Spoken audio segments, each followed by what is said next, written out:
Hello everyone, welcome back to my channel. I hope you all are doing good. So आज हम flamingo book की एक poem a thing of beauty करेंगे। ये poem का काफ़ी ज़्यादा डीप मीनिंग है, तो इसको हम लाइन बाय लाइन एक्सप्लेन करेंगे।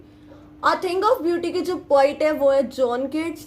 जो कीट्स की पोयम होती है वो काफ़ी ज़्यादा रोमांटिक होती हैं और बहुत ज़्यादा एस्पिरेशंस वगैरह से रिलेटेड होती है। ठीक है, ये जो आपकी अ थिंग ऑफ ब्यूटी पोयम है ये एक एग्जर्प्ट है, मतलब जॉन कीट्स की एक पोयम है एंडीमियन अ poetic romance.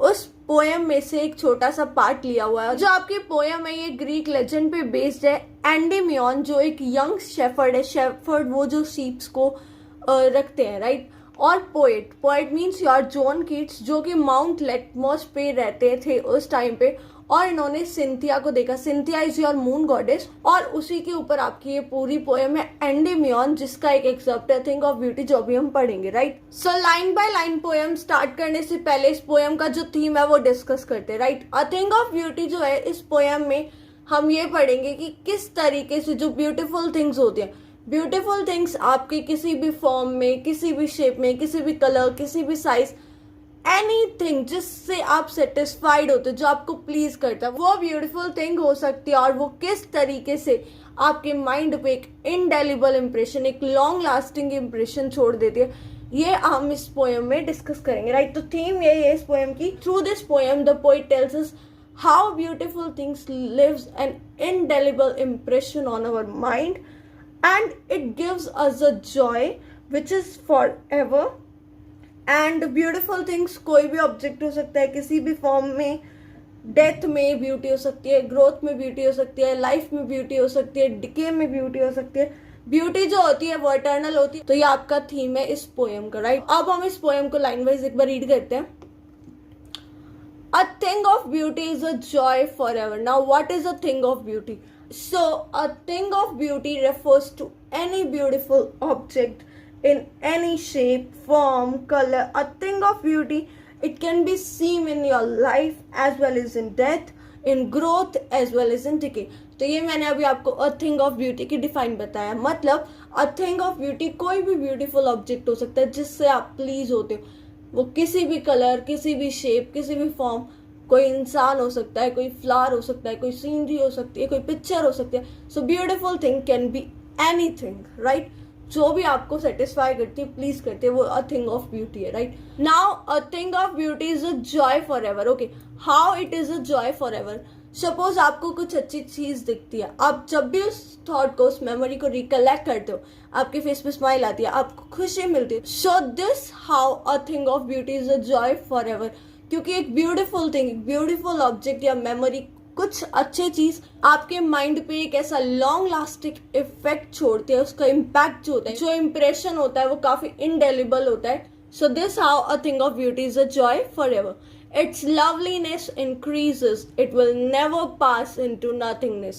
Now its loveliness increases मतलब loveliness increases मतलब जब कोई चीज आपके दिमाग पे एक नेवर एंडिंग, एक इनडेलिबल इम्पैक्ट छोड़ जाती है और वो आपको खुशी देती है। जब भी आप उस मेमोरी को रिकलेक्ट करते हो, जब भी कोई मेमोरी काफी ओल्ड जाती है, प्लीजेंट मेमोरीज, तो आप उसको बार बार रिमाइंड करते हो, बार बार रिमाइंड करते हो। तो जितनी बार उसको रिमाइंड करोगे, उसका जो लवलीनेस है, उसकी जो इम्पैक्ट है वो और पावरफुल होता है। उसकी जो खुशी जो वो हमें मिलती है उससे, वो और ज्यादा बढ़ती जाती है। आप सपोज आप किसी चीज को देखते हो और आपको मूड खराब हो जाता है, तो ऐसा थोड़ी होता है कि आप उस चीज को रिमाइंड कर, जब पता है उस चीज से मूड खराब होना है तो फिर क्यों रिमाइंड करते हैं। जब कोई अच्छी चीज होती है उसी को तो हम बार बार रिमाइंड करते हैं, उसी को तो रिकलेक्ट करते हैं। सो दिस हाउ उसकी जो लवलीनेस है, जो उससे जॉय मिलता है, वो इंक्रीज होता रहता है।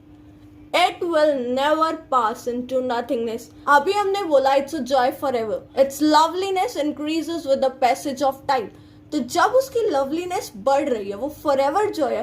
So how a thing can be passed into nothingness?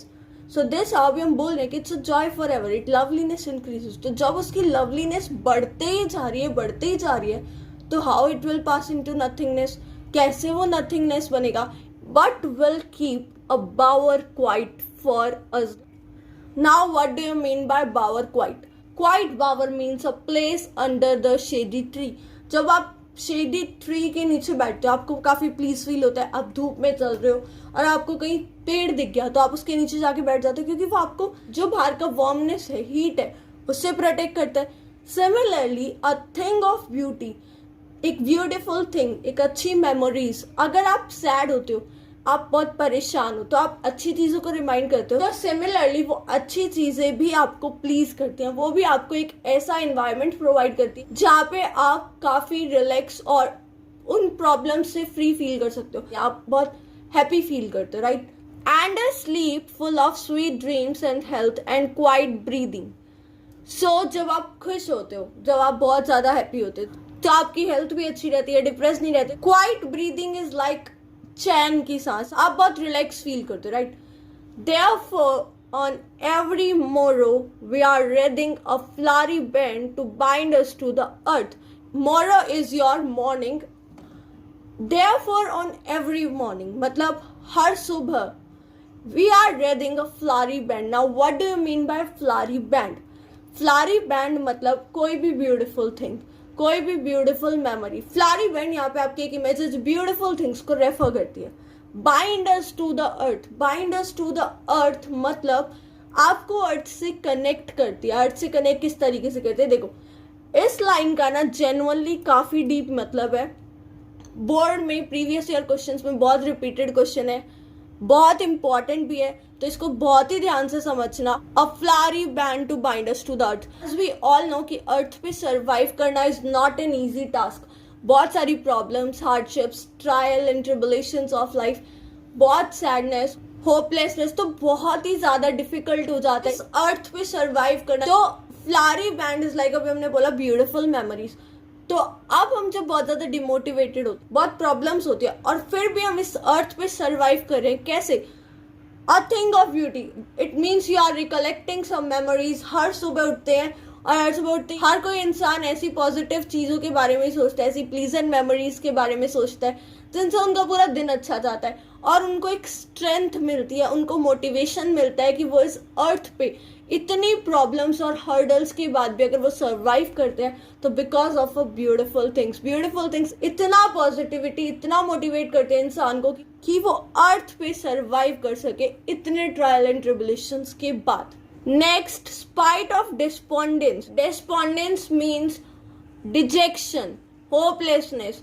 तो डिजेक्शन के बाद, होपलेसनेस के बावजूद, of the inhuman death of noble nature, कि आजकल कई नोबल नेचर, काइंड पीपल की बहुत ज्यादा लैक है, मतलब कमी है, इतने अच्छे लोग हैं नहीं, हर कोई सेल्फिश होते जा रहा है, अपने बारे में सोचता है। ऑफ द ग्लूमी डेज मतलब काफी ज्यादा सैडनेस है लोगों की लाइफ में। Of all the unhealthy and over darkened ways made for our searching. Nowadays what's going on in life कि लोग आजकल सक्सेस के लिए, अपने फायदे के लिए कोई भी unhealthy, undarkened means कोई भी गलत सही रास्ता नहीं देखते, सिर्फ उन्हें एट द एंड मंजिल पे, डेस्टिनेशन पे पहुंचना होता है, राइट। तो सही गलत देखे बिना कोई भी अनहेल्दी वे अडॉप्ट करते हैं लोग। Yes, in spite of all, some shape of beauty moves away the pall from our dark spirits. Okay, yes, in spite of all मतलब इतना डिजेक्शन है, सैड डेज है, नोबल नेचर का तो डर है, मतलब कमी है, अनहेल्दी वेज यूज कर रहे हैं लोग सक्सेस के लिए, but still yes, in spite of all मतलब इन सब चीजों के बावजूद, some shape of beauty moves away the pall from our dark spirits. Pall मतलब कर्टिंग। तो जो आज भी dark spirits is your sadness आप बोल सकते हो, या जो भी प्रॉब्लम्स है लाइफ की, जो भी मिजरेबल कंडीशंस है आजकल लाइफ की, जो ट्रायल एंड ट्रिबुलेशंस है, इन सब का कर्टेन मतलब कि आगे से हटाती है। इट मीन्स मोटिवेट करती है, आपको हेल्प करता है सरवाइव करने में। उसके बाद आपको यहाँ पे कुछ ब्यूटीफुल थिंग्स मेंशन किए गए हैं।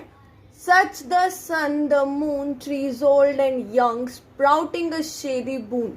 ये आपकी वो इमेजेस हैं जो थिंग ऑफ ब्यूटी को रेफर करते हैं, जैसे कि सन, moon, old and young trees, old trees and young sprouting a shady boon। ये जो trees होते हैं उनके नीचे प्लेस होते हैं, वहाँ काफी ज्यादा शेड होते हैं, और वो भी काफी प्लीजेंट है अपने आप में। Now for simple sheep and such are daffodils।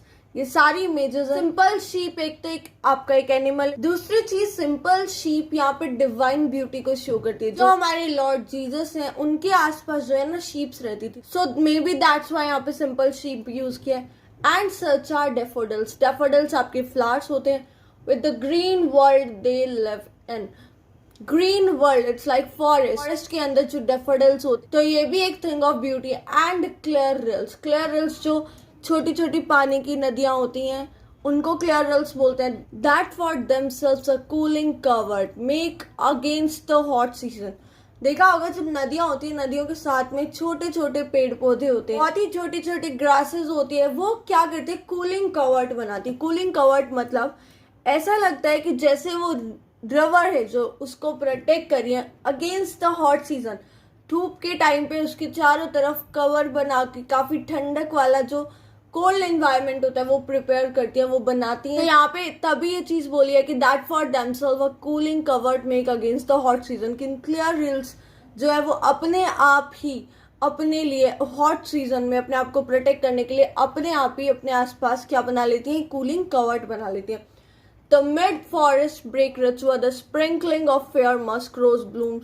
Musk rose आपका एक फ्लावर होता है जो कि आपके फॉरेस्ट के बीच में मिलता है। तो ये सारी चीज simple shape, daffodils, green world, clear reels, ये दिखाया कि नेचर में किस तरीके से ब्यूटी आपको मिलती है, right. And such too is the grandeur of the dooms we have imagined for the mighty dead. यहाँ पे बोला है कि डेथ में ब्यूटी किस तरीके से वो बताया गया। So grandeur of the doom we have imagined for the mighty dead. Mighty dead मतलब जो हमारे बहुत ही फेमस फ्रीडम फाइटर्स हो गए या फिर कुछ ऐसे इंसान जिन्होंने कुछ एग्जाम्पल सेट किया है, लोगों को मोटिवेट किया है, जिन्होंने कुछ अचीव किया है अपनी लाइफ में, तो जो उनकी डेथ है वो भी काफी ज्यादा ग्रैंड है। अब ग्रैंडियर वर्ड क्यों यूज किया है माइटी डेड के साथ, ये आपका एनसीईआरटी का क्वेश्चन भी है। ग्रैंडियर वर्ड ये दिखाता है कि जो हमारी एंसेस्टर्स की जो डेथ है वो भी बहुत ज्यादा मैग्निफिशिएंट है, क्योंकि जो उनके वर्क्स थे, जो उनकी आइडियोलॉजीज थी, जो उनका वे था, वो आज भी बहुत सारे लोगों को मोटिवेट करता है, इंस्पायर करता है, इवन एक न्यू अप्रोच प्रोवाइड करता है towards the life, right. All lovely tales that we have heard और रीड, जितनी भी प्यारी कहानियां हमने सुनी है या पढ़ी है, वो सब भी एक ब्यूटीफुल थिंग हो सकते हैं, क्योंकि वो हम उनसे कुछ सीखते हैं। जो भी बुक्स, नॉवेल्स या आप सुन रहे हो कुछ,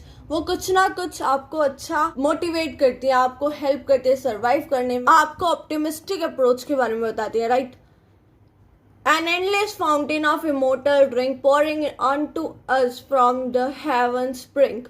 ये काफी इंपॉर्टेंट लाइन है दोनों की। एंडलेस फाउंटेन, एंडलेस मतलब जो कभी खत्म ना हो, of immortal drink, immortal drink is your amrit, pouring onto us from the heaven spring. तो endless fountain of what? Endless fountain of joy. It means जो आपका beautiful things है वो आपको एक endless fountain of joy provide करती हैं, जिसका इफेक्ट ऐसा होता है जैसे कि एक अमृत का इफेक्ट होता है ना, कि आप अमृत इज लाइक अ थिंग जिसको आप ड्रिंक करते हो तो आप हमेशा सर्वाइव करते हो, ऐसा हमने सुना है, राइट, ऐसा बोलते हैं सब लोग। सिमिलरली जो ब्यूटीफुल थिंग्स का इफेक्ट होता है वो वैसे ही एक इमोर्टल ड्रिंक की तरह होता है। ऐसा लगता है कि वो इमोर्टल ड्रिंक, वो ब्यूटीफुल थिंग्स का जो इफेक्ट है, जो जॉय है, वो heaven spring, heavens is your स्वर्ग and brink is your edge. ऐसा लगता है कि वो ब्यूटीफुल थिंग्स का जो इफेक्ट है या जॉय है, जो नेचर में जो ब्यूटी है, वो खुद ऊपर हेवंस से आ रही है। एक इतना इंडेलिबल इम्प्रेशन, एक लॉन्ग लास्टिंग और नेवर एंडिंग इम्पैक्ट जो आपके दिमाग में छोड़ जाती हैं ब्यूटीफुल थिंग्स, उनका इफेक्ट एक इमॉर्टल ड्रिंक की तरह होता है, राइट। तो यहाँ पे आपकी पोएम जो है वो खत्म होती है। इस वीडियो के डिस्क्रिप्शन में आपको मेरे हैंड रिटन नोट्स, जिसमें पैराग्राफ वाइज एक्सप्लेनेशन, आपके एनसीईआरटी क्वेश्चंस सब अवेलेबल होंगे। डिस्क्रिप्शन से उस पीडीएफ फाइल को डाउनलोड करना, it will definitely help you in your board exams. And please do like, share and subscribe my channel. Thank you and have a nice day.